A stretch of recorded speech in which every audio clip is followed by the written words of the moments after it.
очень рады, что Якутск попал в 23 города Российской Федерации, где в историческом парке «Россия. Моя история» открывается выставка «Вирусы с нами». С историей мы все помним и знаем, что были различные пандемии различных инфекционных заболеваний, в том числе натуральной оспы. 3 пандемии человечество пережило: чумы, 7 пандемий холеры, тиф, малярия, тот же грипп, испанка, помним. И в реалиях сегодняшнего времени, когда мы живем, весь мир живет в пандемии новой коронавирусной инфекции COVID-19.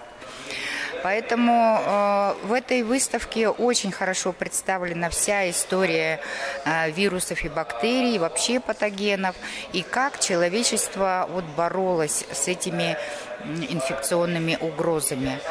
Поэтому эта выставка будет очень интересна и для взрослых, и для молодежи, и для студентов, школьников. И я очень надеюсь, что выставка будет пользоваться большим успехом, большим вниманием.